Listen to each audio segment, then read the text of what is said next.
Ce n'est pas un papa qui est au ciel qui a envoyé son enfant. Ça n'existe pas. Tous ceux qui ont compris ça ainsi, vous êtes dans la chair. C'est donc ça qu'on appelle le mystère de la piété. Dieu a été manifesté en chair. La lumière s'est manifestée en chair.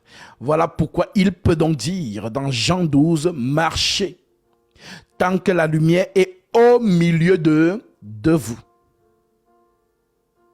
Alors, cette lumière donc, Jésus va encore l'appeler dans Jean chapitre 7, que nous avons lu, Jean chapitre 16, verset 7. Il vous est avantageux que je m'en aille, car si je ne m'en vais pas, le consolateur ne viendra pas. Mais si je m'en vais, je vous l'enverrai. Quand il sera venu, il convaincra le monde en ce qui concerne le péché, la justice, le jugement.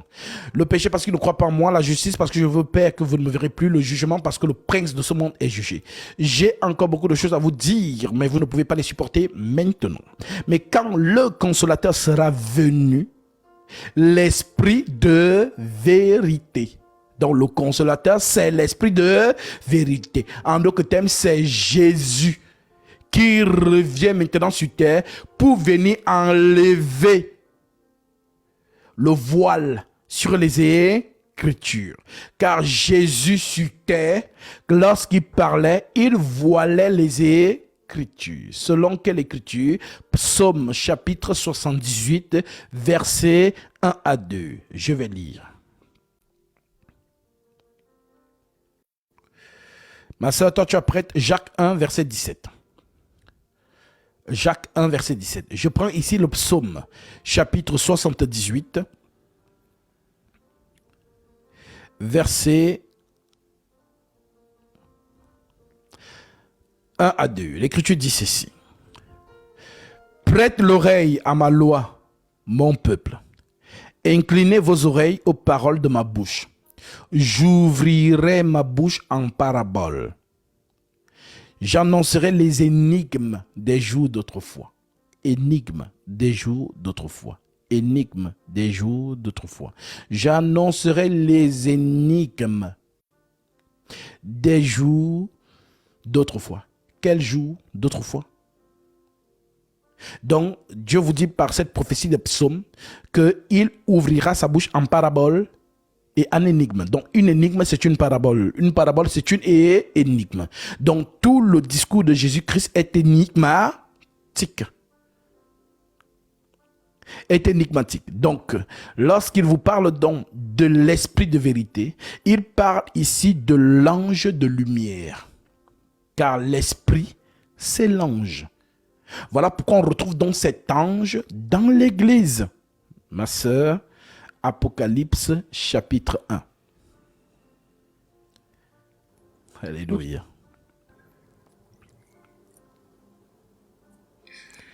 Apocalypse 1, prenons le verset 3 d'abord. Que Dieu te bénisse, Cédric, pour ton offrande. Tu as certainement été touché par la parole. Le Seigneur met dans ton cœur de faire cette offrande pour prendre ta bénédiction pendant que l'épée de la justice est manipulée. Alors, conformément à sa parole, que celui à qui l'on enseigne la parole fasse part de tous ses biens à celui qui l'enseigne. Ne vous y trompez pas, ne se moque pas de Dieu, ce qu'on aura semé, le moissonnera aussi. Corrélé à Matthieu 10, l'ouvrier mérite sa nourriture. En entrant dans la maison, salue-la. Si la maison se juge digne, que votre Père vienne sur elle. Et si la maison ne se juge pas digne, que votre Père retourne avec vous. Tu en es digne, car ce que tu as donné, je vais manger. Comme les 3 hommes ont mangé chez Abraham et la bénédiction est entrée dans sa demeure. Alors que par cette offrande, le Seigneur t'accorde ce que ton cœur désire, lui qui connaît tes prières et tes doléances, et qu'il déverse en toi ses dons spirituels. Au nom de Jésus-Christ, mon frère, sois béni. Oui, ma sœur.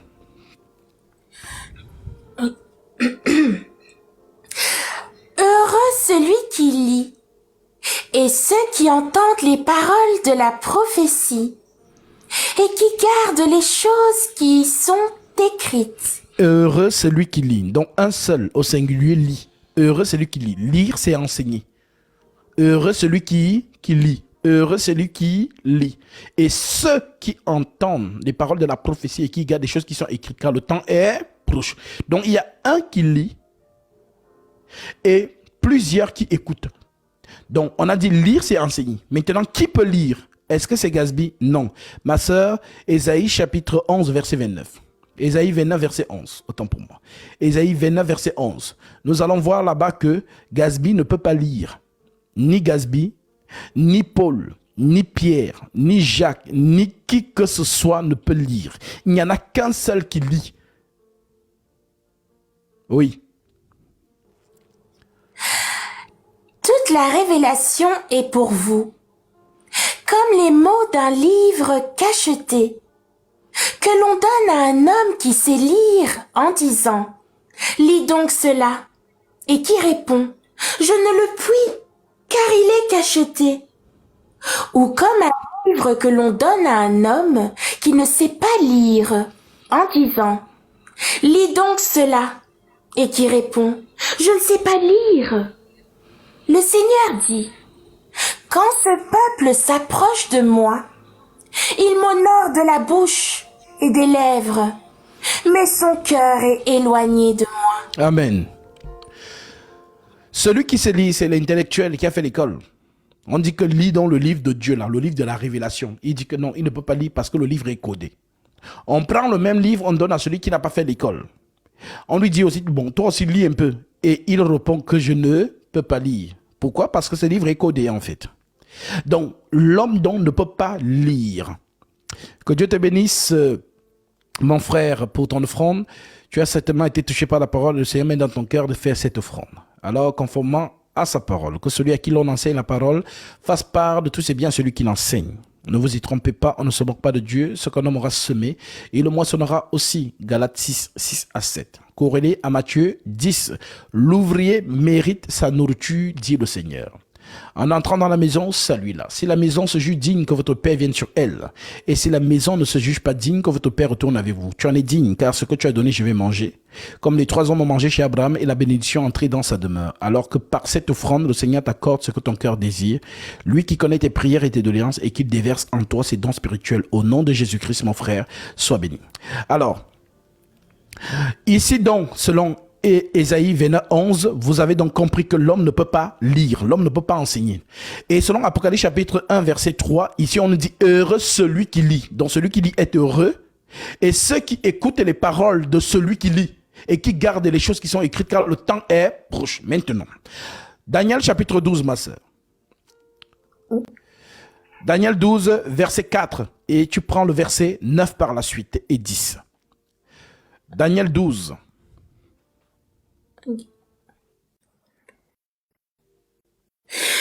Toi, Daniel, tiens secrète ces paroles et scelle le livre jusqu'au temps de la fin. Plusieurs alors le liront et la connaissance augmentera. Maintenant, Daniel nous dit ici que plusieurs alors le liront et la connaissance augmentera. Donc, Daniel prophétise. Donc, Gabriel, parce que c'est lui qui parle à Daniel ici, prophétise que plusieurs alors le liront et la connaissance augmentera. Donc, Daniel a caché un livre. Et c'est les choses qui sont écrites dans ce livre qui font donc en sorte que plusieurs le liront et la connaissance augmentera. Et si la connaissance augmente, qu'est-ce qui se passe? Acte 10, verset 10 verset 9 et 10. Il répondit, va Daniel, car ces paroles seront tenues secrètes et scellées jusqu'au temps de la fin. Plusieurs seront purifiés, blanchis et épurés. Les méchants feront le mal, et aucun des méchants ne comprendra. Mais ceux qui auront de l'intelligence comprendront. Amen. Donc, plusieurs le liront.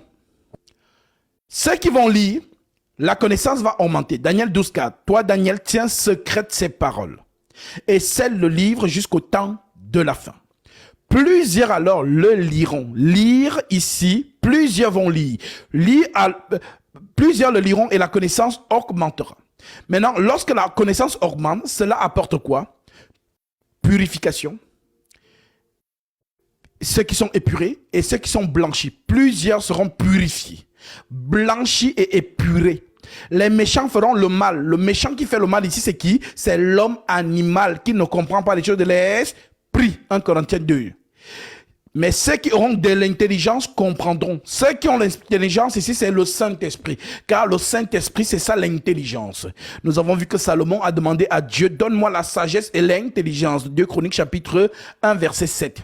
Nous voyons encore cette intelligence revenir dans 1 Jean chapitre 5 verset 20. Nous savons que le Fils de Dieu est venu et qu'il nous a donné l'intelligence. Donc l'intelligence est le Saint-Esprit. Donc si l'Écriture dit ici, plusieurs seront purifiés, blanchis et purés. Les méchants feront le mal et aucun des méchants ne comprendra. Mais ceux qui auront de l'intelligence, ceux qui auront le Saint-Esprit comprendront. Donc le Saint-Esprit, c'est l'intelligence. Alors, on nous dit donc, concernant donc cette intelligence, ceux qui vont lire, on parle de plusieurs qui vont lire, mais à Apocalypse, on parle de heureux celui qui lit. Donc, celui qui lit, c'est un seul. Dans Daniel, on dit plusieurs vont lire. Et dans Ésaïe 29, on nous parle du livre que personne ne peut lire, aucun homme ne peut lire. Alors, si vous comprenez donc, celui qui lit, c'est l'intelligence, le Saint-Esprit. Et plusieurs qui lisent, ce sont les prédicateurs par lesquels le Saint-Esprit prêche. Alors, depuis que l'intelligence est descendue sur terre, acte 2, ce jour-là donc, l'intelligence a commencé donc à prêcher. Mais est-ce qu'on l'a vu prêcher dans les rues? Non, on voyait des hommes. Donc, les hommes là donc, c'est dans ça l'Écriture qui dit, c'est poussé par l'intelligence que les hommes ont parlé de la part de Dieu. C'est poussé par le Saint-Esprit que les hommes ont parlé de la part de Dieu. En d'autres termes, plusieurs le liront, ce sont les prédicateurs. Ésaïe a lu. Ésaïe, c'est un homme. Il a lu par qui? L'esprit qui était en lui. Ma sœur, Proverbe, Acte chapitre, prenons Acte chapitre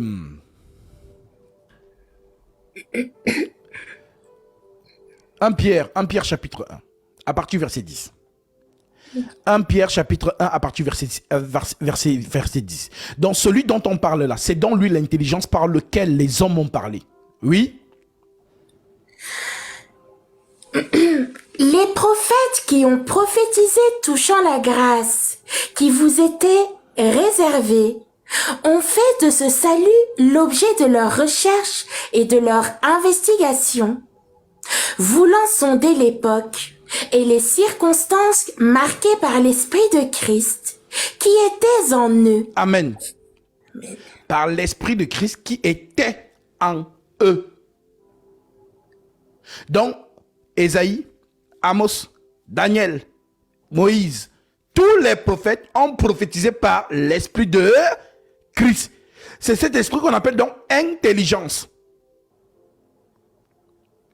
Donc, heureux celui qui lit. Donc, celui qui lit par les hommes. Donc, Ésaïe est un homme. Moïse est un homme. Qui a lu par Moïse? Qui parlait avec Moïse sur la montagne? C'est Dieu. C'est dans lui l'intelligence. Qui parlait avec Ézéchiel? C'est Dieu. C'est dans lui l'intelligence. Qui parlait avec Daniel? C'est Dieu. Gabriel. Qui parlait avec Jean? Apocalypse. C'est Jésus. Donc celui qui a parlé avec Moïse, c'est le même qui a parlé avec Ézéchiel. C'est le même qui a parlé avec Daniel. C'est le même qui a parlé avec Jean. Voilà donc pourquoi, lorsque vous lisez attentivement ces 4 livres, ces 4 hommes, vous voyez qu'ils ont parlé de la même chose. Chacun à sa manière. Moïse, Ézéchiel, Daniel et Jean. Alors, maintenant que vous avez donc compris cela, on vous dit ici, les prophètes qui ont prophétisé, touchant la grâce qui vous était, on les exclut. Pourquoi? Ils sont exclus. Touchant la grâce qui vous était, on ne dit pas qui leur était, mais qui vous était réservé. On fait de ce salut l'objet de leur recherche et de leur investigation, voulant sonder l'époque Donc, Ésaïe, en son temps, il se dit, ah, si je pouvais être en 2023, si je pouvais être en 2024, si je pouvais être lorsque le jour de la Pentecôte, il sonde l'époque. Si je pouvais être au temps où Jésus est né, dans les choses que moi je suis en train de prophétiser là, si je pouvais voir le temps où cela s'accomplit, voilà pourquoi on dit qu'il sonde l'époque. Oui?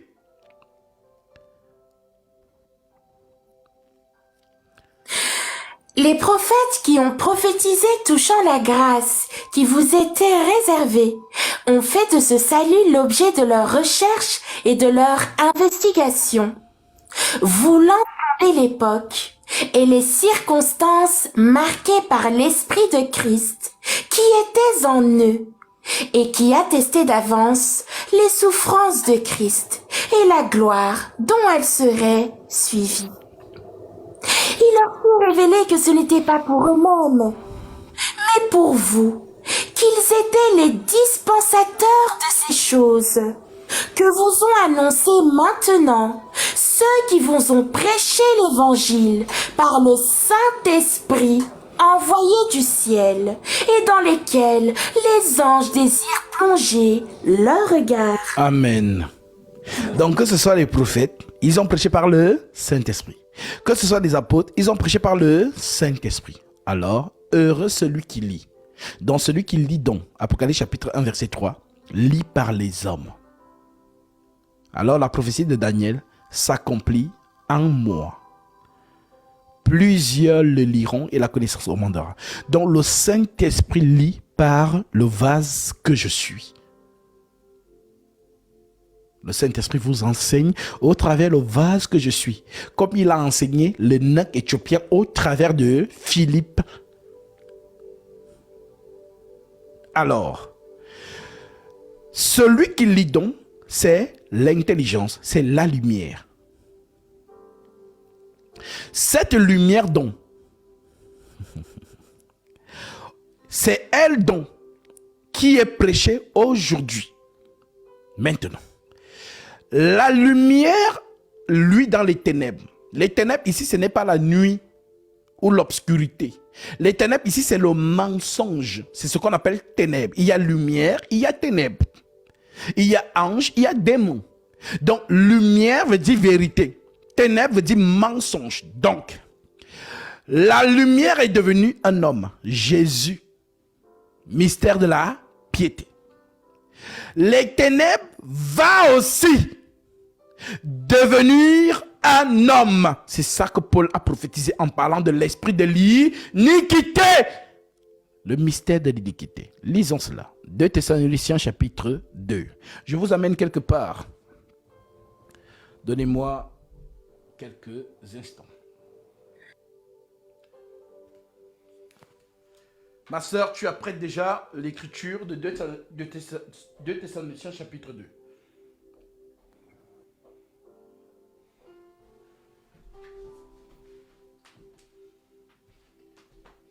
Alléluia. Merci Seigneur.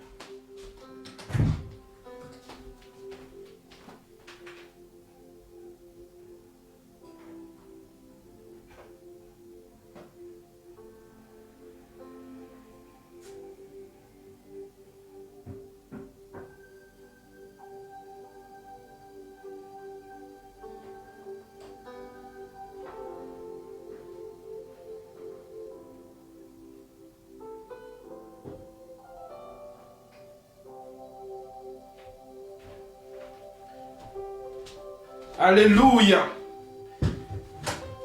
Merci Seigneur.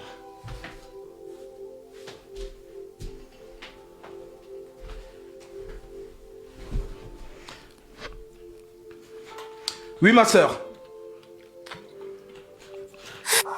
Pour ce qui concerne l'avènement de notre Seigneur Jésus, nous vous prions, frères, de ne pas vous laisser facilement ébranler dans votre bon sens et de ne pas vous laisser troubler, soit par quelques inspirations, soit par quelques paroles ou par quelques lettres qu'on dirait venir de nous, si le jour du Seigneur était déjà là. Que personne ne vous séduise d'aucune manière, car il faut que l'apostasie soit arrivée auparavant et qu'on ait vu paraître l'homme du péché, le fils de la perdition, l'adversaire qui s'élève au-dessus de tout ce qu'on appelle Dieu ou de ce qu'on adore, jusqu'à s'asseoir dans le temple de Dieu, se proclamant lui-même Dieu. Ne vous souvenez-vous pas que je vous disais ces choses lorsque j'étais encore chez vous? Et maintenant, vous savez ce qui le retient, afin qu'il ne paraisse qu'en son temps. Car le mystère de l'iniquité agit déjà. Il faut seulement que celui qui le retient encore ait disparu. Amen. Car le mystère de l'iniquité agit déjà. Vous voyez donc qu'il y a deux mystères. Mystère de l'iniquité, mystère de la piété. Est-ce qu'on se comprend? Le mystère de la piété, nous avons dit, c'est la lumière qui devient un homme. Jean 12, marchez tant que la lumière est au milieu de vous, afin que les ténèbres ne vous surprennent pas. Ce qu'il a appelé dans ténèbres, c'est ce que Paul vous révèle, parce que Paul est un prédicateur de la nouvelle alliance, du Saint-Esprit qui révèle les mystères. Alors Paul vous dit donc que le mystère de l'iniquité agit déjà. Donc l'iniquité est là, mais dans le mystère.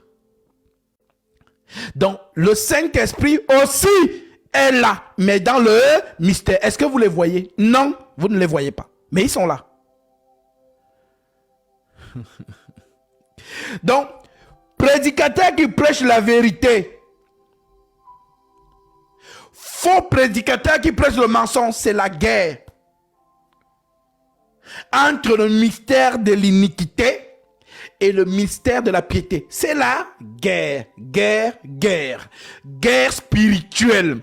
La lumière contre les ténèbres. Donc avant que ça n'arrive aux hommes que je suis, il y a d'abord une guerre qui se passe là-bas. Voilà pourquoi dans Daniel chapitre 10, Gabriel dit, le roi de Tyr m'a résisté pendant 21 jours.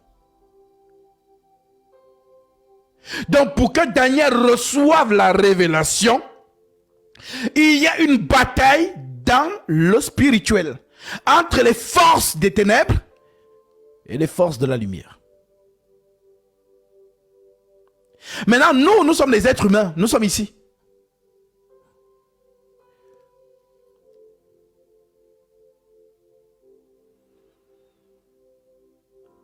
Alors,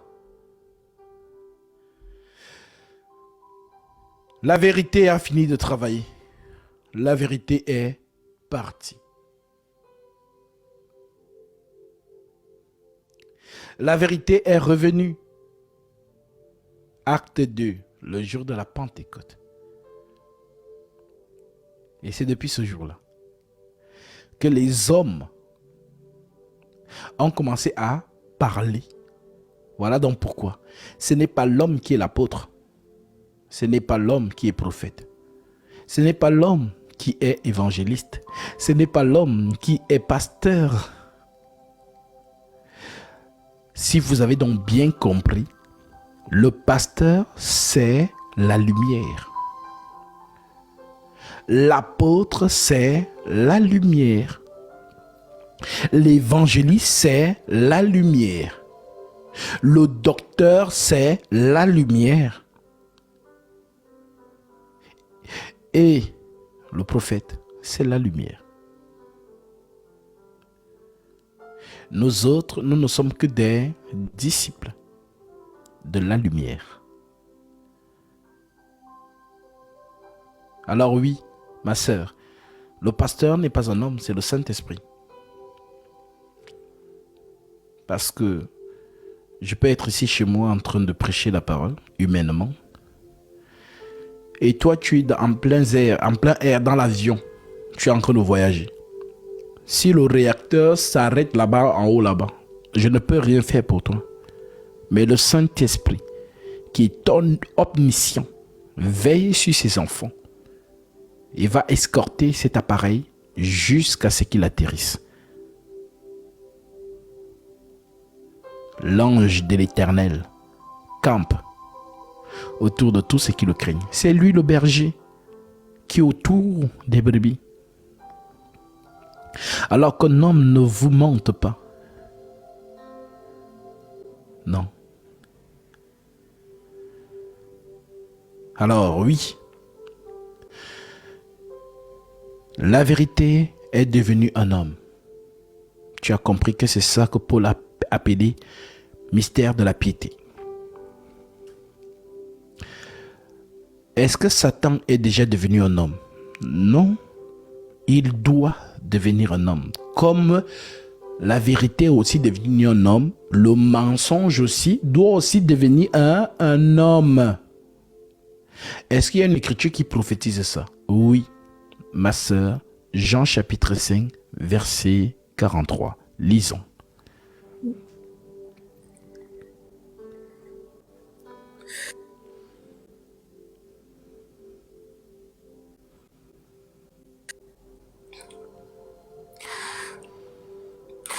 Je suis venu au nom de mon Père et vous ne me recevez pas. Nous avons dit que le nom, c'était quoi? Selon Apocalypse 19, 11, la parole de Dieu. Je suis venu au nom de mon Père. Donc quand il dit je suis venu au nom de mon Père, en d'autres termes, je suis venu dans la vérité. Je suis la vérité. C'est ça le nom. La parole faite chair. Je suis venu au nom de mon Père, vous ne me recevez pas. Je suis la vérité, mais vous ne me recevez pas. La vérité, lui, dans les ténèbres, et les ténèbres ne l'ont point reçu. Maintenant, continue. Si un autre vient en son propre nom, vous le recevrez. L'autre là, c'est qui? Si un autre vient en son propre nom, vous le recevrez. L'autre là, c'est qui? C'est le mensonge. C'est Satan. Donc, je suis venu, la vérité, moi je suis venu. Vous n'avez pas cru en moi. Mais lorsque le mensonge va venir, c'est à lui que vous allez croire. Est-ce qu'il y a un autre témoin? Oui. Prenons Jean chapitre 14, versets 29 à 31.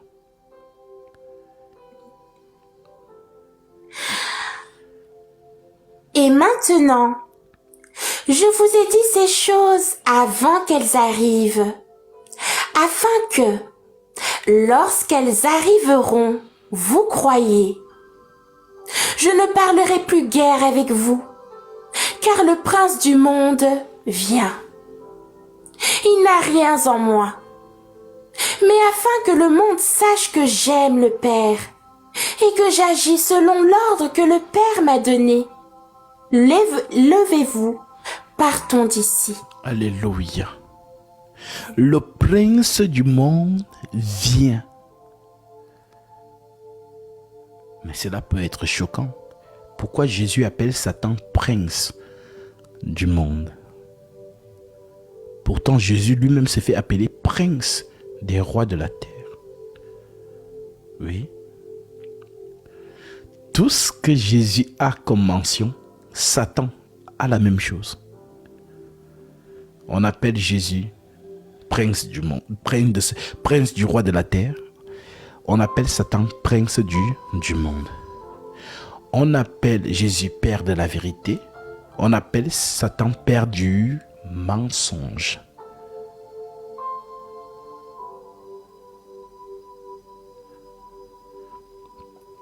Alors, si tu as donc compris cela, est-ce que cela est nouveau? Non. Tout est au commencement. Parce que Genèse, ce n'est pas le commencement. Genèse, c'est le début de la prophétie Aleph, Oméga. Mais Dieu n'est pas dans la création. Dieu est au-delà de la création. La création, c'est les cieux et la terre. Mais Dieu, lui, n'est pas ni dans les cieux, ni dans le ciel, ni sur la terre.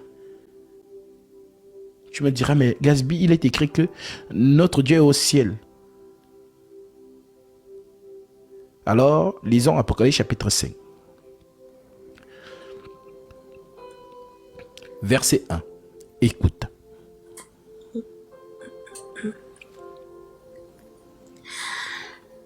Puis je vis dans la main droite de celui qui était assis sur le trône un livre écrit en dedans et en dehors, scellé de 7 sceaux. Et je vis un ange puissant qui criait d'une voix forte: Qui est digne d'ouvrir le livre et d'en rompre les sceaux? Et personne dans le ciel, ni sur la terre, ni sous la terre, ne put ouvrir le livre, ni le regarder. Amen. Alors je te pose la question. Le salut donc vient d'où? Puisque l'Écriture nous dit personne dans le ciel, ni sur la terre, ni sous la terre.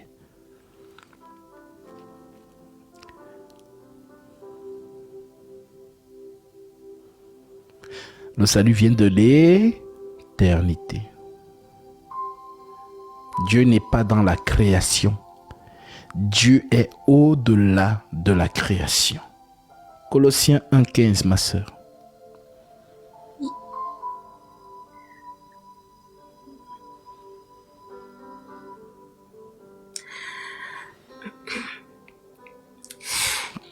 Image du Dieu invisible, le premier-né de toute la création. Car en lui ont été créées toutes les choses qui sont dans les cieux et sur la terre, les visibles et les invisibles, trône, dignité, domination, autorité. Tout a été créé par lui et pour lui. Il était avant toute chose, et toute chose subsiste en lui. Il est la tête du corps de l'Église. Il est le commencement, le premier-né d'entre les morts, afin d'être en tout le premier. Car Dieu a voulu que toute plénitude habitât en lui. Il a voulu par lui réconcilier tout avec lui-même, tant ce qui est sur la terre que ce qui est dans les cieux, en faisant la paix par lui, par le sang de sa croix. Amen. Alors, qu'est-ce qui s'est passé au ciel? Par ce verset, nous apprenons que la mort de Jésus à la croix ne s'arrête pas que sur la terre. En réalité, cette mort purifie la création. Dieu s'est séparé de sa création. Maintenant, cette mort réconcilie la création de Dieu avec Dieu. Relisons, ma sœur, le dernier verset que tu as pris, le verset 20. Prenons à partir du verset 19. Il est la tête du corps de l'Église. Il est le commencement, le premier-né d'entre les morts, afin d'être en tout le premier. Car Dieu a voulu que toute plénitude habitât en lui. Il a voulu, par lui, réconcilier tout avec lui-même. Réconcilier tout avec lui-même. Lui-même qui? Dieu. Oui? Dans ce qui est sur la terre. Il y a les choses sur la terre. Il y a les choses sur la terre. La création des armées de la terre. Oui? Dans ce qui est sur la terre que ce qui est dans les cieux. Il y a des choses dans les cieux. Il y a plusieurs demeures dans la maison de mon Père. Et avant que la rébellion ne soit sur cette terre, dans le jardin d'Éden, il y a d'abord eu rébellion. Là-bas, Ézéchiel 28. Le chérubin protecteur aux ailes déployées. C'est ainsi qu'on l'appelait. Le jadis chérubin protecteur aux ailes déployées. Le guerrier. Parce que si tu avais posé la question à ceux qui se disent hommes de Dieu, ça veut dire quoi, chérubin protecteur aux ailes déployées? Posez-leur la question. S'ils vous donnent la réponse, vous venez, je vous donne 10 000 euros. Parce que c'est un langage spirituel. Tu étais, tu n'es plus. Tu étais un chérubin protecteur aux ailes déployées. Ça veut dire quoi? Il n'y a que ceux qui me suivent qui peuvent vous donner la réponse. Tu étais un chérubin protecteur aux ailes déployées. Chérubin protecteur aux ailes déployées. Chérubin là même, ça me dit quelque chose. Allons un peu chercher. Ma sœur, Apocalypse 3.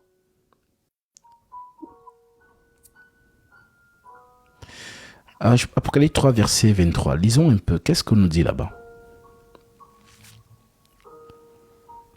Verset 22, je pense. Vas-y. Que celui qui a des oreilles. Genèse 3, verset 23. Autant pour moi. Genèse 3, verset 23.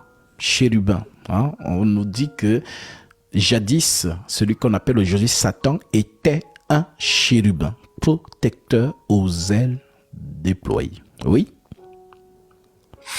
Et l'Éternel Dieu le chassa du jardin d'Éden pour qu'il cultivât la terre d'où il avait été pris. C'est ainsi qu'il chassa Adam et il mit à l'orient du jardin d'Éden les chérubins qui agitent une épée flamboyante. Amen. Amen. Il mit à l'orient du jardin d'Éden quoi? Les chérubins qui agitent une épée flamboyante pour garder le chemin de l'arbre de vie. Ah, d'accord. Donc les chérubins font quoi? Protègent le chemin.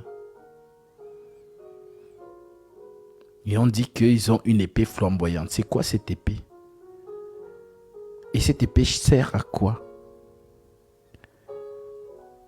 Donc, ce sont les chérubins qui empêchent à Adam d'aller manger l'arbre de vie et de vivre éternellement. Alors, est-ce que Dieu nous donne le nombre de ces chérubins, ma sœur?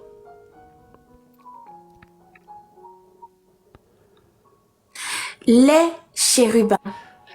Et est-ce qu'il y a un nombre précis? Non. Alors,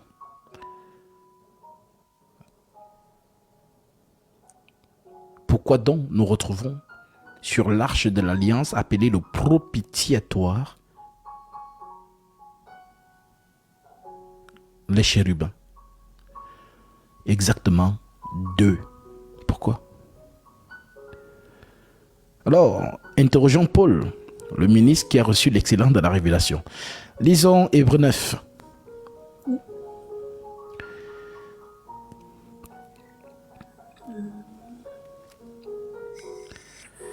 Hébreux 9, partie du verset 1.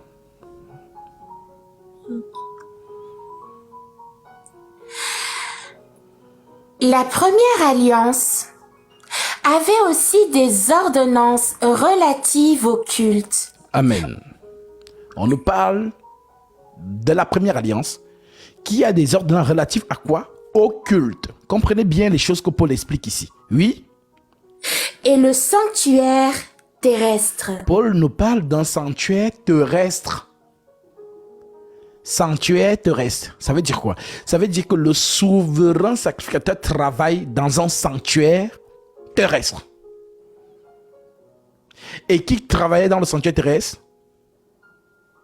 Aaron. Continuons. Un tabernacle fut, en effet, construit dans la partie antérieure appelée le lieu saint. Était le chandelier, la table et les pains de proposition.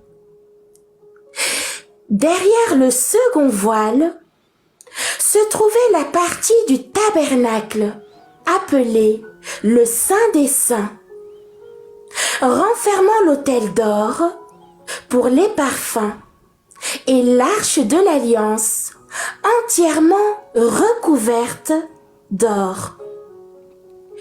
Il y avait dans l'arche un vase d'or contenant la manne, la verge d'Aaron qui avait fleuri et les tables de l'alliance.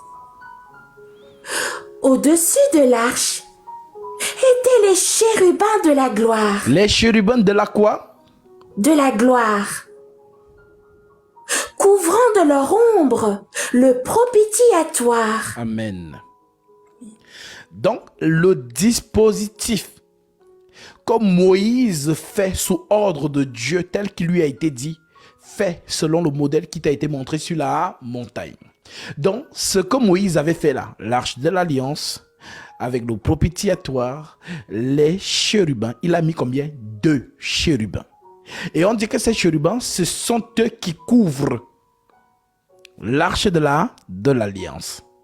En d'autres termes, les chérubins là représentent quoi? La colère de Dieu. Donc Moïse vous a représenté le jardin d'Éden. Voilà donc pourquoi les chérubins placés dans Genèse 3 représentent le rideau. Et l'arbre de vie représente quoi? La verge d'Aaron que Paul vient de citer. Il nous dit que dans le tabernacle, il y avait 3 choses. Dans le tabernacle, il y avait la verge d'Aaron qui avait fleuri, qui représente l'arbre de vie.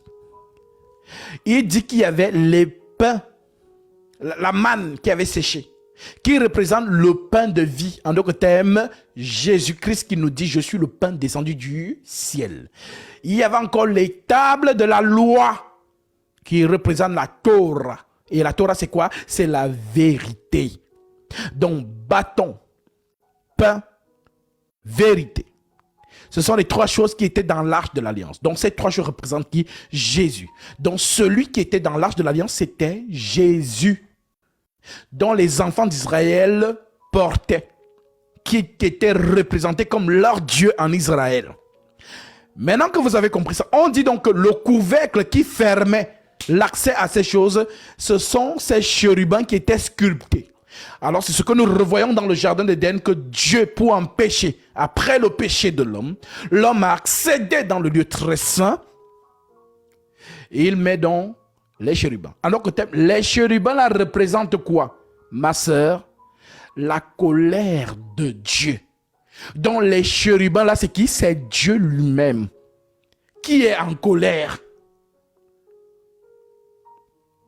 L'épée flamboyante représente la colère qui interdit à l'homme de venir. Pourquoi? Parce que Dieu n'aime pas le péché.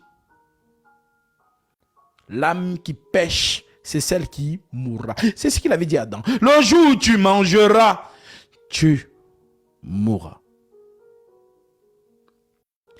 Alors, ces chérubins représentent quoi? La colère de Dieu. Voilà pourquoi l'Écriture nous dit, la sœur l'a lu ici dans Apocalypse chapitre 5, un ange puissant posa la question. Qui est digne de prendre le livre et d'ouvrir les sceaux? Qui est digne? La question qui est posée, ça veut dire qui est capable d'aller prendre le livre. Le livre, c'est quoi donc? C'est quoi le livre? Relis cette écriture, ma soeur, s'il te plaît. Apocalypse chapitre 5, verset 1. Les gens qui n'ont jamais lu Apocalypse. Là. Apocalypse chapitre 5, verset 1 vous résume toute la Bible. Apocalypse chapitre 5, verset 1.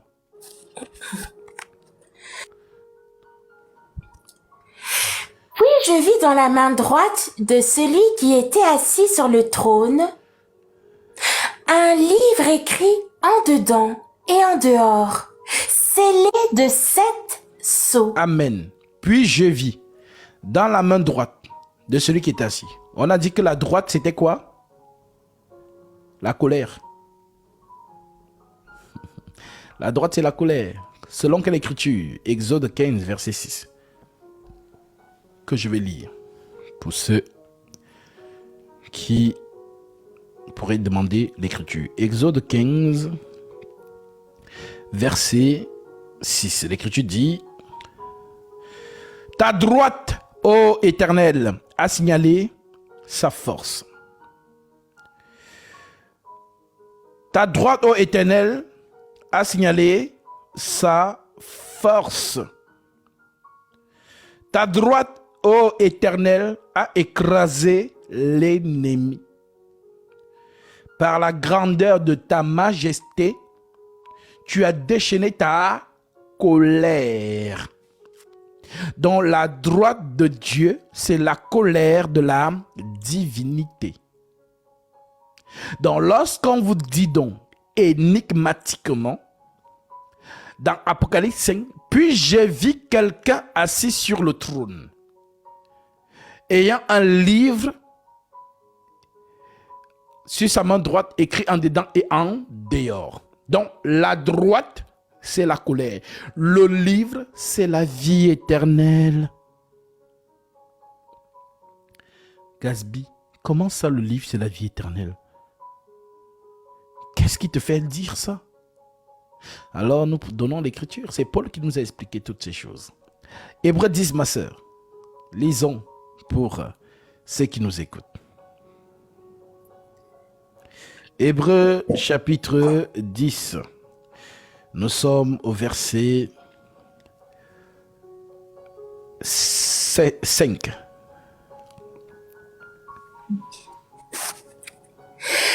C'est pourquoi Christ, entrant dans le monde, dit: tu n'as voulu ni sacrifice ni offrande, mais tu m'as formé un corps.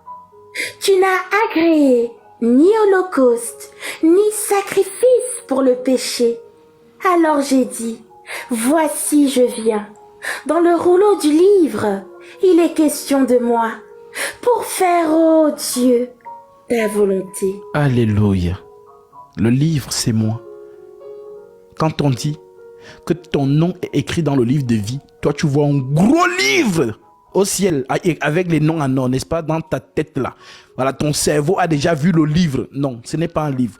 Quand on dit le nom écrit dans le livre de vie, ça veut dire les membres du corps de Christ. Christ, c'est le livre. Et tout ce qui est écrit, ce sont ses membres. Ton corps, c'est toi. L'orteil, c'est bien un membre de ton corps, non? Il s'appelle orteil. Le doigt, c'est toi. On l'appelle comment? Annulaire, index. Le genou, ce sont les membres de ton corps. Donc, le livre, le nom écrit dans le livre de vie, c'est la personne qui est membre du corps de Christ. L'os de Dieu. Voici cette fois-ci, celle qui est os de mes os, chair de ma chair. Tu as compris? Alors oui. Voici je viens. Dans le rouleau du livre, il est question de moi. Donc le livre, c'est la vie éternelle. C'est Jésus. Maintenant, on te dit que ce livre est écrit en dedans et en dehors. C'est quoi écrit dedans? C'est quoi écrit dehors? Parce qu'on a dit que le livre, c'est un homme. Donc, la loi et la grâce. Adam, premier Adam. Et Adam, second Adam. Le premier Adam est tombé. Il faut donc que le second vienne le relever. C'est ça l'écriture de Lévitique 25-25. Ma sœur, lisons cela. Lévitique chapitre 25, verset 25. Souvenez-vous toujours que l'Écriture dit, la loi, les psaumes et les prophètes n'ont parlé que de moi. La loi, les psaumes et les prophètes n'ont parlé que de moi. Alors, que nous dit donc Lévitique 25, 25? Si ton frère devient pauvre et vend une portion de sa propriété, celui qui a le droit de rachat, son plus proche parent, viendra et rachètera ce qu'a vendu son frère. Alléluia! Maintenant, qui est devenu pauvre? C'est celui à qui Dieu a donné la terre. On a donné la terre à quelqu'un. On l'a nommé roi de la terre. Lisons cela. Genèse chapitre 1 verset 26. Quand toi tu lis Lévitique, tu penses qu'on parle des histoires des Juifs. La loi, les psaumes et les prophètes n'ont parlé que de moi. Ce n'est que de moi qu'on parle. Alors, le frère qui est devenu pauvre, voyons-le. Oui? Puis Dieu dit, faisons l'homme à notre image, selon notre ressemblance, et qu'il domine sur les poissons de la mer, sur les oiseaux du ciel, sur le bétail, sur toute la terre, Amen. et sur tous les reptiles qui rampent sur la terre. Alléluia. La parole de Dieu a 4 dimensions. Elle a un sens doctrinal, un sens de la révélation, un sens de la prophétie et un sens de la connaissance. Donc, lorsqu'on dit créons l'homme à notre image, avant de dire que c'est Adam, comprends donc que dans la prophétie, l'homme créé à l'image de Dieu, c'est Jésus. Voilà pourquoi Pierre, Paul vous dit, il est l'image du Dieu invisible. Donc l'image de celui dont on parle là-bas, créant l'homme à notre image. C'est l'homme là, l'homme parfait, l'homme qui ne peut pas pécher. Voilà pourquoi tu vas voir que la vie d'Adam a été similaire à celle du second Adam. Je vais te démontrer aujourd'hui pourquoi on l'a appelé second Adam. Pourquoi? Mais Gatsby, pourquoi on l'appelle second et dernier Adam? Deuxième Adam. Alors oui, donc tu comprends donc ici que la prophétie concernant donc le premier Adam n'est rien d'autre, une ombre du second. Donc tout ce que le premier Adam va faire, le second viendra parfaire cela. Donc si tu vois le second Adam, le premier Adam, tomber dans une torpeur,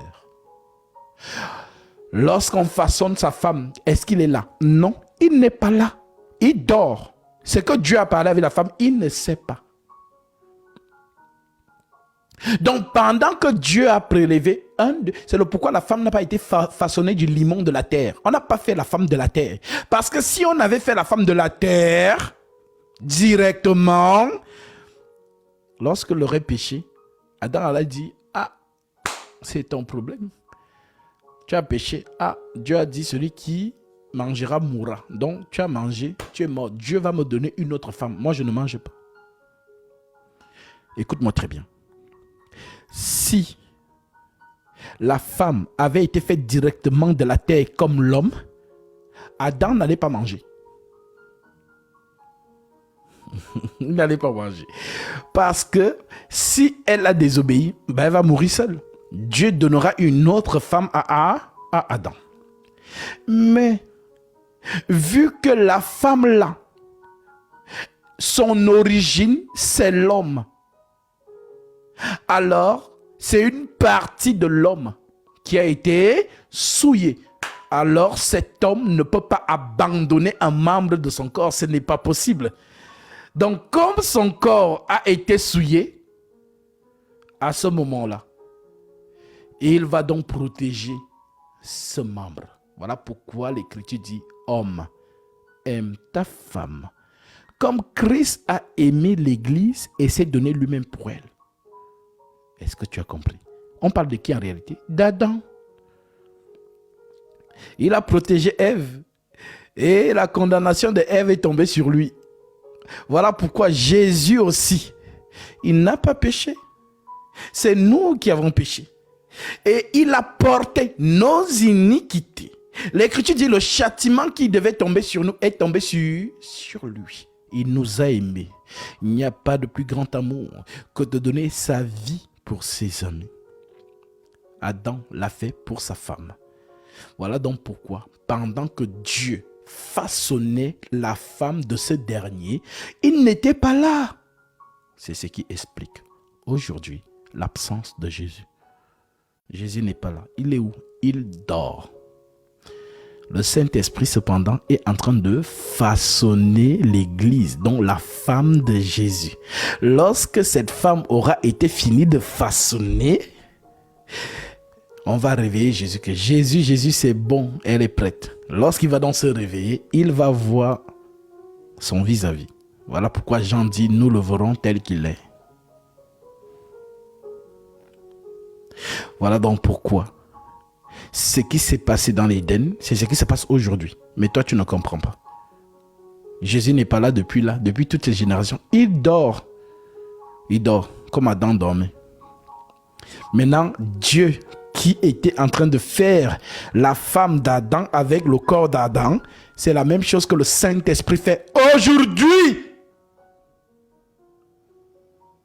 Lorsqu'il aura fini de façonner l'Église, alors il présentera la femme au second Adam.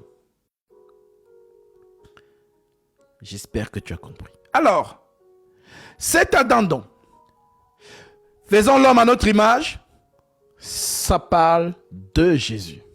L'homme à l'image de Dieu. Maintenant, on donne à cet homme la domination sur les choses de la terre. Voilà pourquoi Jésus dominait, même sur l'eau, il marchait. Il marchait sur l'eau. Il faisait au vent les éléments de la nature. Parce qu'il avait la domination.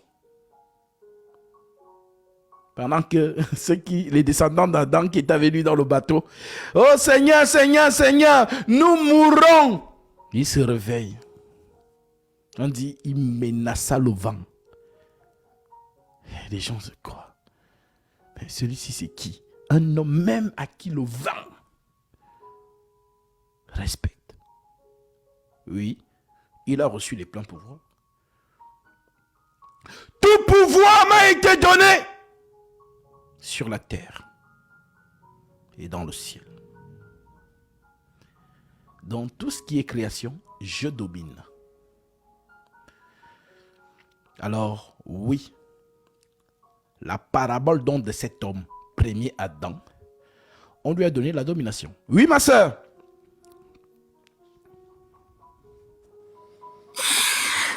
Puis Dieu dit, faisons l'homme à notre image, selon notre ressemblance, et qu'il domine sur les poissons de la mer, sur les oiseaux du ciel, sur le bétail, sur toute la terre, et sur tous les reptiles qui rampent sur la terre. Dieu créa l'homme à son image. Il le créa à l'image de Dieu. Il créa l'homme et la femme. Dieu les bénit. Et Dieu leur dit, soyez féconds, multipliez, remplissez la terre, et l'assujettissez, et dominez sur les poissons de la mer, sur les oiseaux du ciel, et sur tout animal qui se meut sur la terre. Et Dieu dit, voici, je vous donne toute herbe portant de la semence et qui est à la surface de toute la terre, et tout arbre ayant en lui du fruit d'arbre et portant de la semence. Ce sera votre nourriture. Et à tout animal de la terre, à tout oiseau du ciel, et à tout ce qui se meut sur la terre, ayant en soi un souffle de vie, je donne toute herbe verte pour nourriture. Et cela fut ainsi. Amen. Alors, comment vous comprenez ça? C'est la couronne. La couronne, c'est quoi? La domination. c'est celui qui porte la couronne qui domine. Donc Adam était roi de la terre. Maintenant, c'est donc ce qu'on vous explique ici. Ma sœur, répétons, Lévitique 25, 25. Oui.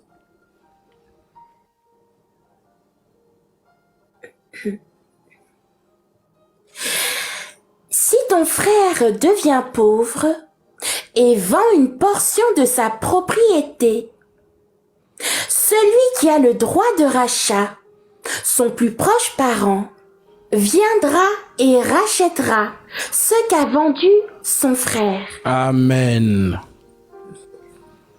Maintenant, qui est le plus proche parent d'Adam? Parce qu'Adam a perdu la terre. Il est devenu pauvre. Oh, Adam qui était riche est devenu pauvre. Il faut donc quelqu'un pour le racheter. D'où l'écriture qui dit dans Ecclésias chapitre 4 verset 9, je lis cela. L'écriture dit, je prends même ma partie verset 7 pour la meilleure compréhension de ceux qui nous écoutent.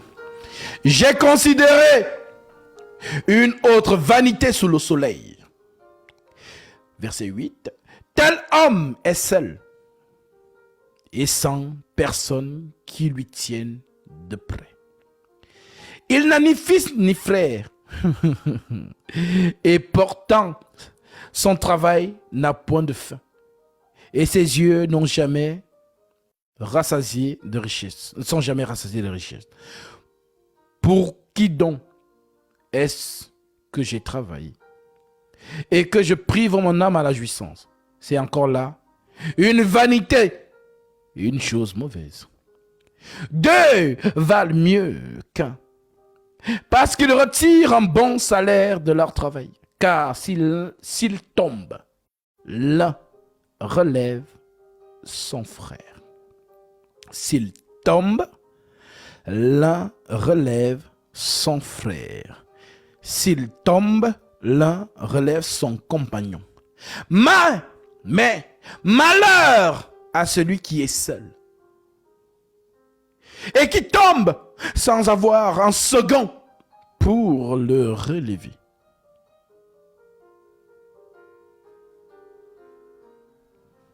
Premier Adam, second Adam. Le premier est devenu pauvre et il a perdu la terre. Quelqu'un a chopé la couronne d'Adam. C'est qui? Satan. Alors, expliquons cela. Est-ce qu'il y a un dysfonctionnement dans le plan de Dieu? Est-ce qu'il y a un imprévu dans ce plan parfait? Dieu a créé sa création. Tout roulait.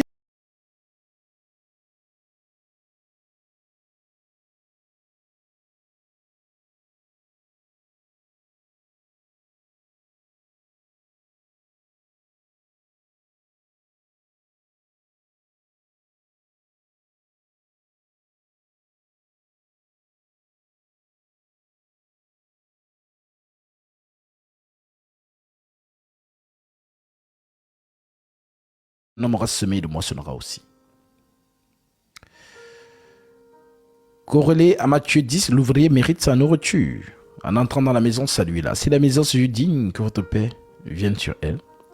Et si la maison ne se juge pas digne, que votre paix retourne avec vous. Tu en es digne, car ce que tu as donné, je vais manger. Comme les 3 hommes ont mangé chez Abraham, et la bénédiction est entrée dans sa demeure. Alors que par cette offrande, le Seigneur t'accorde ce que ton cœur désire. Lui qui connaît tes prières et tes doléances. Et qu'il déverse en toi ses dons spirituels. Au nom de Jésus-Christ, ma sœur ou mon frère qui a fait cette offrande, sois béni. Je vois la phrase que tu as écrite, tu as dit pour la joie.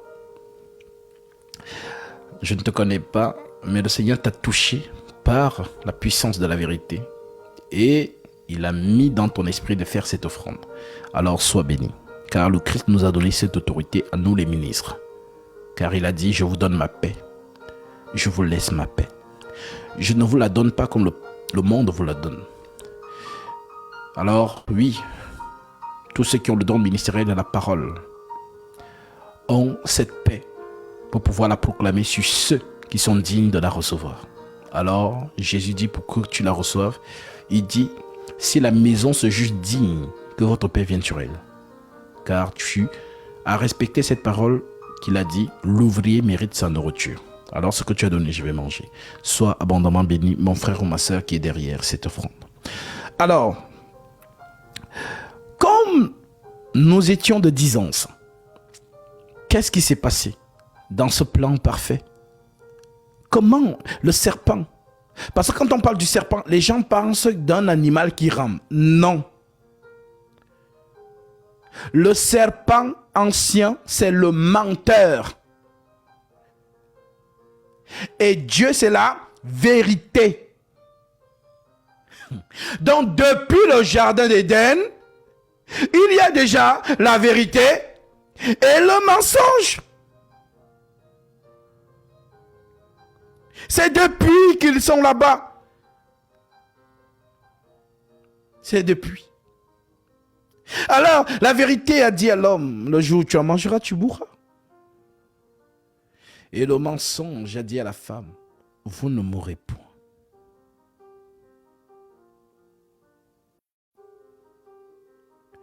Alors, pourquoi ne comprends-tu donc pas? 666. Personne n'a expliqué ça sur terre. Le Seigneur m'a fait grâce à l'apôtre Paul et à moi. Parce que Paul vous l'a expliqué, mais vous n'avez pas capté. Et je reviens derrière Paul pour vous élucider ces choses avec limpidité.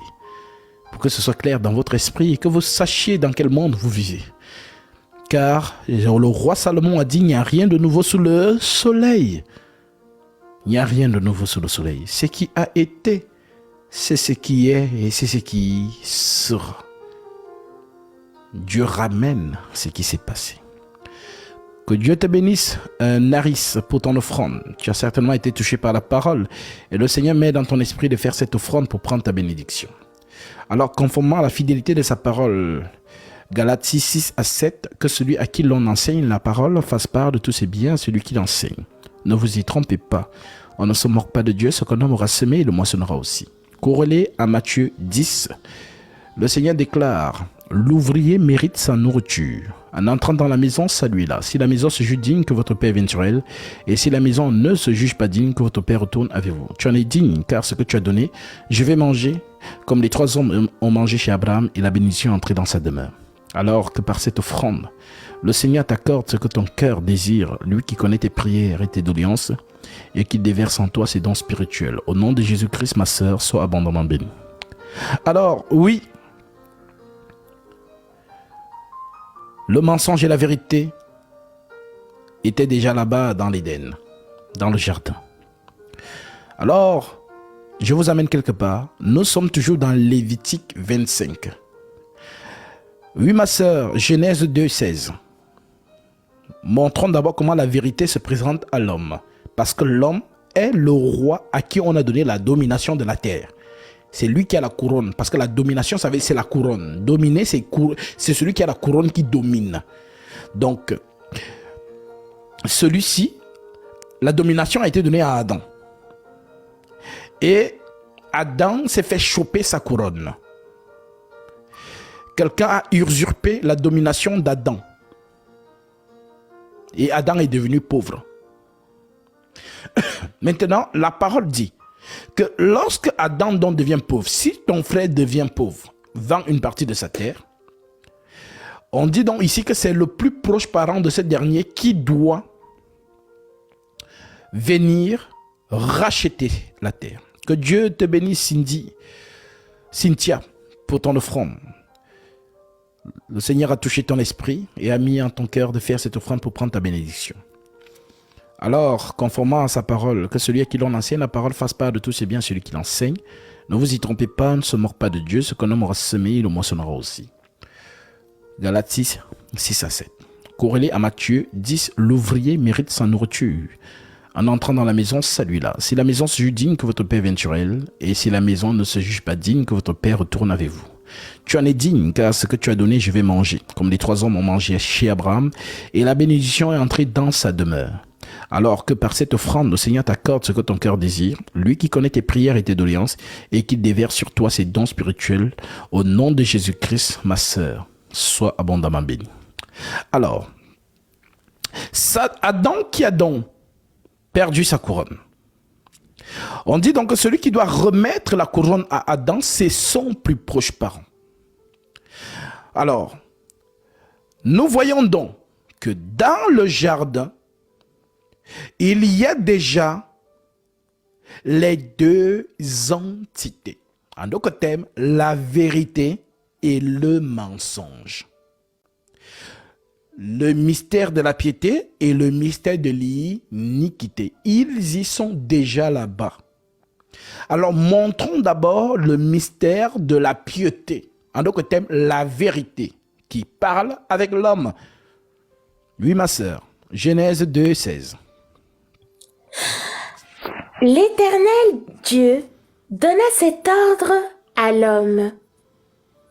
Tu pourras manger de tous les arbres du jardin, mais tu ne mangeras pas de l'arbre de la connaissance du bien et du mal. Amen. Continue. Car le jour où tu en mangeras, tu mourras. Amen. Que Dieu te bénisse, Christopher. Tu as certainement été touché par la parole et le Seigneur met cette initiative dans ton esprit pour prendre ta bénédiction. Alors, conformément à sa parole, que celui à qui l'on enseigne la parole fasse part de tous ses biens à celui qui l'enseigne. Vous respectez ici cette écriture.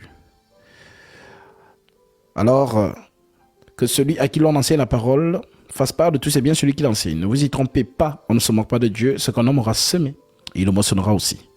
Corrélé à Matthieu 10, l'ouvrier mérite sa nourriture. En entrant dans la maison, saluez-la. Si la maison se juge digne, que votre Père vienne sur elle.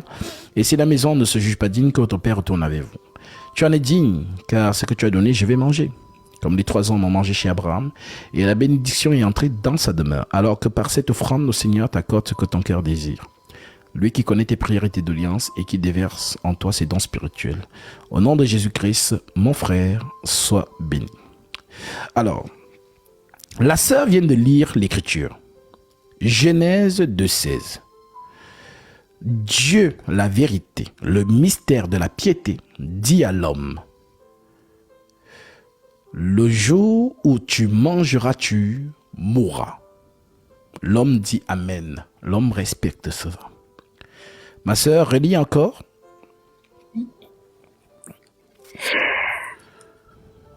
L'Éternel Dieu donna cet ordre à l'homme. Tu pourras manger de tous les arbres du jardin, mais tu ne mangeras pas de l'arbre de la connaissance du bien et du mal, car le jour où tu en mangeras, tu mourras. Voilà la parole de la vérité. Le jour où tu en mangeras, tu mourras. Alors, que Dieu te bénisse, Blaise, pour ton offrande. Le Seigneur touche ton cœur pour faire cette offrande et prendre ta bénédiction. Alors, conformément à sa parole, que celui à qui l'on enseigne la parole fasse part de tous ses biens, celui qui l'enseigne, ne vous y trompez pas. On ne se moque pas de Dieu, ce qu'un homme aura semé, et le moissonnera aussi. Corrélé à Matthieu 10, l'ouvrier mérite sa nourriture. En entrant dans la maison, saluez-la. Si la maison se juge digne, que votre Père vienne sur elle, et si la maison ne se juge pas digne, que votre Père retourne avec vous. Tu en es digne, car ce que tu as donné, je vais manger. Comme les 3 hommes ont mangé chez Abraham, et la bénédiction est entrée dans sa demeure. Alors que par cette offrande, le Seigneur t'accorde ce que ton cœur désire, lui qui connaît tes prières et tes doléances, et qui déverse sur toi ses dons spirituels. Au nom de Jésus-Christ, mon frère, sois béni. Alors, la vérité a parlé. Genèse 2,16. Le jour où tu mangeras, tu mourras. Maintenant, écoutons donc aussi le mensonge. Genèse 3, verset 1. Oui.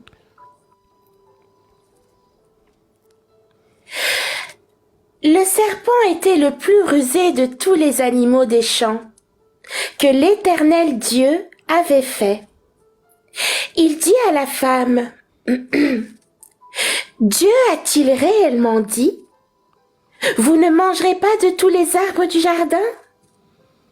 La femme répondit au serpent, nous mangeons du fruit des arbres du jardin, Mais quant au fruit de l'arbre qui est au milieu du jardin, Dieu a dit, vous n'en mangerez point et vous n'y toucherez point, de peur que vous ne mouriez. Alors le serpent dit à la femme, vous ne mourrez point. Amen. Donc vous voyez déjà donc l'hostilité depuis le jardin. Le jour où tu en mangeras, tu mourras. Et le diable qui dit, vous ne mourrez point. Donc la guerre, il y a déjà opposition, il y a déjà hostilité, il y a déjà inimitié entre ce que dit la vérité et ce que dit le mensonge. Maintenant, la vérité a parlé avec l'homme. Le mensonge a parlé avec la femme. Maintenant, cette scène, c'est ce que Paul reprend donc. Ma sœur, lis-nous ça. 2 Corinthiens 11, verset 1. C'est ce que Paul reprend donc, cette scène que nous venons de lire. Paul vous explique donc ça ici, en disant ceci. Lisons. 2 Corinthiens 11, verset 1. Oh, si vous pouviez supporter de ma part un peu de folie, mais vous me supportez, car je suis jaloux de vous, d'une jalousie de Dieu, parce que je vous ai fiancé à un seul époux, pour vous présenter à Christ comme une vierge pure. Toutefois, de même que le serpent séduisit Ève par sa ruse, je crains que vos pensées ne se corrompent et ne se détournent de la simplicité à l'égard de Christ. Amen. Donc, Paul dit, je vous ai prêché. Je suis disciple de Dieu. Alors je vous ai donné les paroles de Dieu. Cependant, je crains que lorsque je ne serai plus là, que Satan vienne vous injecter le mensonge. C'est ce qu'il dit. Vous avez compris? Je répète. 2 Corinthiens 11, verset 1. Oh, si vous pouviez supporter de ma part un peu de folie, mais vous me supportez. Car je suis jaloux de vous, d'une jalousie de Dieu. Car je vous ai fiancé à un seul époux, pour vous présenter à Christ comme une vierge pure. Toutefois, de même que le serpent séduisit Ève par sa ruse, le mensonge, je crains que vos pensées ne se corrompent. La pensée de Ève s'est corrompue. Sa pensée s'est corrompue. De même que le serpent séduit Ève par sa ruse, je crains que vos pensées, à votre tour, ne se corrompent. Car si quelqu'un vient vous prêcher un autre Jésus, suivez-moi dans ce chapitre, suivez-moi, donc vérifiez-moi dans l'écriture. L'écriture continue en disant, si quelqu'un vient vous prêcher un autre Jésus, donc prêcher une autre parole, c'est prêcher un autre Jésus. Si quelqu'un vient vous prêcher un autre Jésus que celui que nous vous avons prêché, ou si vous recevez un autre esprit que celui que vous avez reçu, ou si vous recevez un autre évangile que celui que vous avez embrassé, vous le supportez fort, fort bien. C'est écrit ainsi, n'est-ce pas? Alors pourquoi il dit ça? Il nous parle du Jésus que lui l'a enseigné, et il parle d'un autre Jésus. Il parle de l'Esprit Saint, le vrai, et il parle d'un autre esprit. Il parle du véritable évangile, et il parle d'un autre évangile. Donc, Dieu qui parle à Adam, c'est le vrai évangile, c'est la vérité. Le serpent qui parle à la femme, c'est le faux évangile, le mensonge. Donc, Ève a reçu un autre esprit, un autre évangile et un autre Dieu.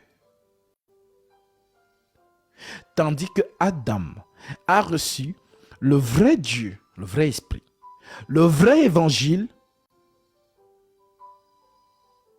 Oui. Alors, si nous allons au verset 12 de ce même chapitre dans lequel vous êtes, parce que j'ose croire que vous me suivez dans la lecture.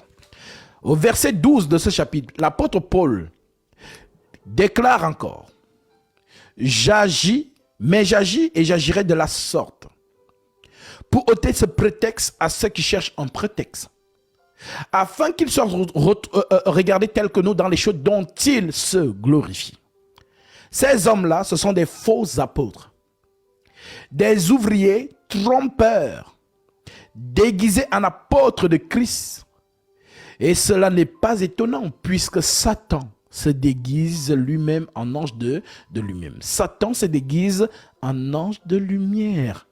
Il n'est donc pas étrange que ces ministres aussi se déguisent en ministres de justice. Leur fin sera selon leurs œuvres. Donc, l'ange de lumière dont Satan se déguise, c'est quoi? C'est Dieu!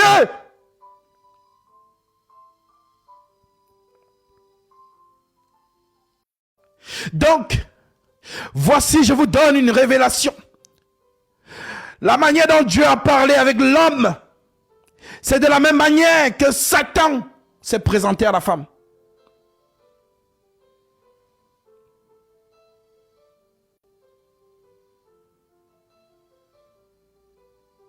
Car Satan lui-même se déguise en ange de lumière.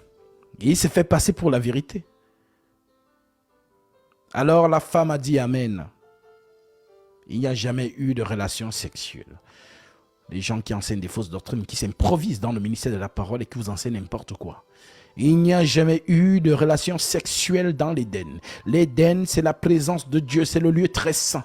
Et dans le lieu très saint, il n'y a pas de relation sexuelle.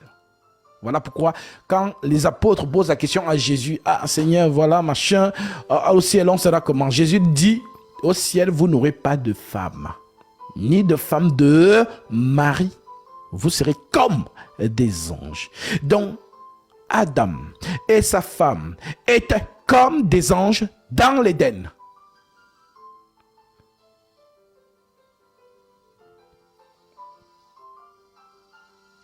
Voilà donc pourquoi la femme, après avoir dit amen à l'enseignement du serpent, prend donc cet enseignement et va donc l'enseigner à son mari.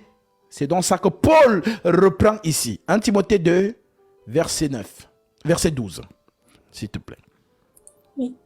1 Timothée, chapitre 2. Donc, les lettres de Paul, faites très attention avec ces lettres-là.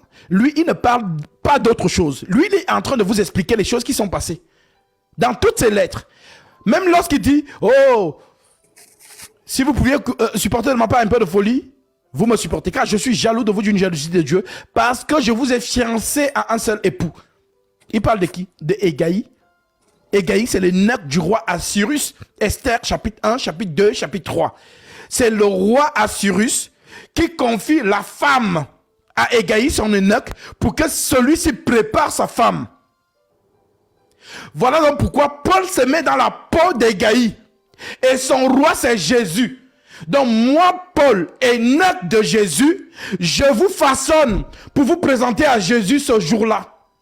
Voilà pourquoi si vous faites exactement ce que je vous dis, Jésus va vous accueillir.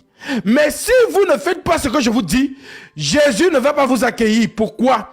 Parce que certaines femmes sont têtues. Il n'y a que l'ami de l'époux qui connaît les goûts de l'époux. Si je suis ami avec quelqu'un, forcément, j'ai les goûts de mon ami. Car l'Écriture dit, je ne vous appellerai plus mes serviteurs, car le serviteur ne sait pas ce que fait son maître. Je vous appelle maintenant mes amis, car l'ami dit tout à son ami. Donc, si je suis ton ami, je vais te dire, ah mon frère, moi j'aime les femmes qui attachent les cheveux. J'aime quand une femme met une robe bleue. J'aime quand une femme met tel parfum. J'aime quand une femme met telle huile. J'aime. Je connais les goûts de mon ami. Alors, je sais que lorsque je vois une femme, si je la valide, mon ami va la valider automatiquement. Parce qu'il connaît mes goûts. C'est donc l'enseignement entre le roi Assyrus et Hégaï. Car c'est Hégaï qui prenait soin de Vashti avant qu'elle ne soit répudiée. Parce que le roi s'est toujours vanté de la beauté de Vashti. Ma femme, ma femme, ma femme, elle est belle, elle est belle, elle est belle. Partout où il était, il voulait seulement qu'on parle de la beauté de sa femme. Et il était fier de marcher à côté de sa femme, au point de vouloir présenter sa beauté à tout le monde. Alors ce soir-là, Vashti a désobéi à l'ordre du roi. Et le roi a répudié Vashti. Maintenant, il faut chercher au roi une autre femme, belle comme Vashti. Alors, qui est digne pour cet exercice? Hégaï, eunuque du roi. Alors, lorsque le tour d'Esther est arrivé pour qu'elle puisse être introduite dans la chambre du roi, l'écriture précise, permettez-moi de lire ça, parce que quand je parle comme ça, les gens ne pigent pas, que Paul vous relate les choses passées. Esther.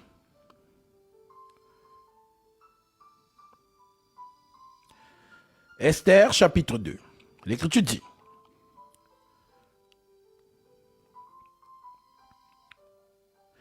Je prends le verset 7 directement, on ne va pas faire long. Il élevait Hadassa, qui est Esther, fille de son oncle, car elle n'avait ni père ni mère. La jeune fille était belle de taille et belle de figure, donc elle avait les formes. Parce que quand la Bible dit belle de taille, ça veut dire qu'elle était sculptée, elle avait les formes. C'est ce que vous appelez les formes là. Esther avait ça. Belle de taille, non seulement de taille, mais de figure aussi. Dans les belles de figure, elle est aussi belle selon la corpulence. Voilà. La jeune fille était belle de taille et belle de figure. À la mort de son père et de sa mère, Mardochée l'avait adoptée pour fille. Lorsqu'on eut publié l'ordre du roi son édit, et qu'un grand nombre de jeunes filles furent rassemblées à Suse, la capitale, sous la surveillance d'Hégaï, Esther fut aussi prise et conduite dans la maison du roi, sous la surveillance d'Hégaï, gardien des femmes. La jeune fille lui plut. Il trouva grâce devant lui. Donc l'eunuque lui-même valide d'abord la jeune fille. Donc si l'eunuque a déjà validé la fille, le roi va valider. Et tenez-vous tranquille, elle n'était pas la seule à être belle de figure et de taille, parce que ce sont les goûts du roi. Chaque homme a ses goûts. Bon, toi tu connais. Donc, si on rassemble toutes les jeunes filles du royaume d'Assuris qui est ici, toute la terre, on les ramène à Suse, la capitale. C'est comme si moi, Gatsby, celui-là, il dit, bon, il va me marier. Mes serviteurs là, cherchez-moi les belles femmes, comme ça, comme ça, comme ça, comme ça. On rassemble toutes les belles filles de mon royaume. Vierges, belles de figure et de taille. Vraiment, et Assuris, il était bien. Voilà. Tout ça, c'est un langage prophétique. Si vous ne comprenez pas ça, comment vous pouvez comprendre Matthieu chapitre 25? 5 vierges folles, 5 vierges sages. Si vous ne comprenez pas ça, vous n'allez pas comprendre ça. Parce que 5 plus 5 égale 10. Dans la spiritualité, on ne compte pas les zéros. Donc 10 égale 1. Et 1, c'est l'élu. Voilà donc pourquoi, de toutes les vierges, une seule sera prise et portera la couronne sur sa tête. Et celle qui ne porte pas la couronne, mais qui est quand même entrée dans la chambre du roi, est reléguée au rang de concubine. Donc une concubine, c'est l'épouse d'un homme. Ce que vous appelez Tizala. Voilà, c'est concubine. La jeune fille lui plut et trouva grâce devant lui. Il s'empressa de lui fournir les choses nécessaires pour sa toilette et pour sa subsistance. Lui donna 7 jeunes filles choisies dans la maison du roi. C'est ce que vous appelez filles d'honneur. Et Gaï ajoute ça à Esther. 7 filles. Si toi tu vois les filles d'honneur ici, c'est que tu n'as rien compris. Les 7 filles d'honneur, ce sont les 7 esprits de Dieu envoyés par toute la terre. Apocalypse chapitre 5, verset 6. L'agneau avait 7 yeux et 7 esprits, envoyés par toute la terre. Il n'y a pas 7 esprits. C'est un esprit qui travaille 7 fois. En d'autres termes, parfaitement. Le chiffre 7, c'est le chiffre de la sanctification. Voilà pourquoi on dit que le Seigneur sanctifia le 7e jour. Donc, la femme qui est façonnée par les 7 filles vierges, les 7 jeunes filles, c'est le Saint-Esprit qui bichonne l'église. Bon, enlève ça. Non, ça, c'est pas bien. Le roi, Jésus, lui, n'aime pas ça. Voilà. Donc, mets ça. Si tu comprends ça, tu ne vas pas blaguer avec un seul verset. Parce que le verset là, c'est le parfum, c'est la myrrhe, c'est l'huile. Maintenant, toi, tu vas dire à Paul, non, Paul, laisse ça. Moi, Chanel, moi, j'aime Chanel. Le parfum là, moi, j'aime pas. Quand je mets Chanel là, non, Paul connaît les goûts de son maître. S'il te dit, mets ça, dis Amen. Si tu veux mettre ce que toi, tu veux, le roi va dire, tu ne sens pas bon. Tu n'entres pas. Que celles et ceux qui ont les oreilles pour entendre, entendent. La jeune fille lui plut et trouva grâce devant lui. Il s'empressa de lui fournir les choses nécessaires pour sa toilette et pour sa subsistance. Lui donna 7 jeunes filles choisies dans la maison du roi. Et la plaça avec ses jeunes filles dans le meilleur appartement, dans la maison des femmes. Esther ne fit connaître ni son peuple, ni sa naissance, car Mardochée lui avait défendu d'en parler. Et chaque jour, Mardochée allait et venait devant la cour de la maison des femmes pour savoir comment se portait Esther et comment on la traitait. Chaque jeune fille allait à son tour vers le roi Assuérus. Après avoir employé 12 mois, le chiffre 12 n'est pas un chiffre pour remplir la Bible, c'est un chiffre qui parle. 12, c'est le ministère. Voilà pourquoi on ne dit pas 13 mois ou 14 mois, 12.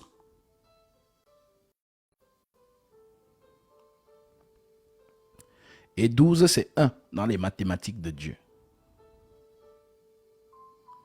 Parce que celui qu'on appelle Israël, ce n'est pas un peuple, c'est un homme. Tu ne t'appelleras plus Jacob, mais Israël.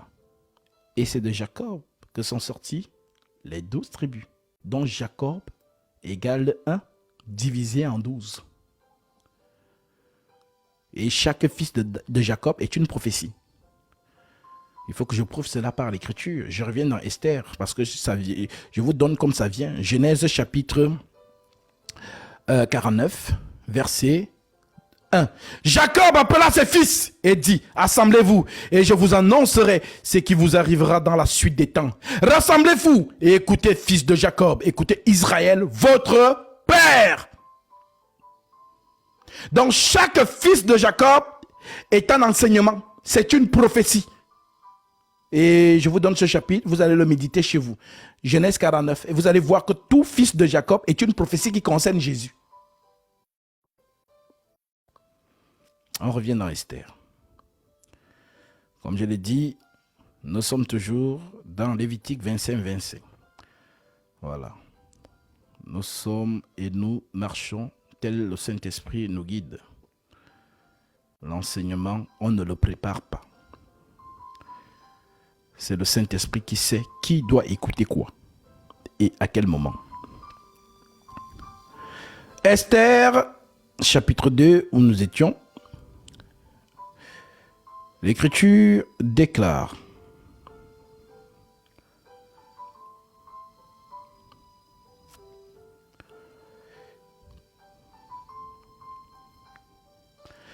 Esther ne fit connaître ni son peuple, ni sa naissance, car Mardochée lui avait défendu d'en parler. Nous sommes au verset 11 d'Esther 2.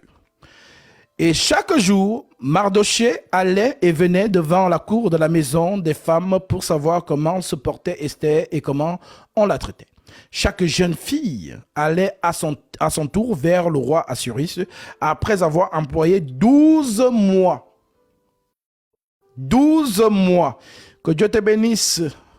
Ma sœur, pour ton offrande, tu as certainement été touché par la parole et le Seigneur met dans ton cœur de faire cette offrande pour prendre ta bénédiction. Alors, reçois ici ta bénédiction, conformément à sa parole. Que celui à qui l'on enseigne la parole fasse part de tous ses biens à celui qui l'enseigne. Ne vous y trompez pas, on ne se moque pas de Dieu. Ce qu'un homme aura semé, il le moissonnera aussi. Galates 6, 6 à 7. Corrélé à Matthieu 10, l'ouvrier mérite sa nourriture, dit le Seigneur. En entrant dans la maison, saluez-la. Si la maison se juge digne, que votre Père vienne sur elle. Et si la maison ne se juge pas digne, que votre Père retourne avec vous. Tu en es digne, car ce que tu as donné, je vais manger. Comme les 3 hommes ont mangé chez Abraham, et la bénédiction est entrée dans sa demeure. Alors que par cette offrande, le Seigneur t'accorde ce que ton cœur désire. Lui qui connaît tes prières et tes doléances, et qu'il déverse sur toi ses dons spirituels. Au nom de Jésus-Christ, ma sœur, sois abondamment bénie.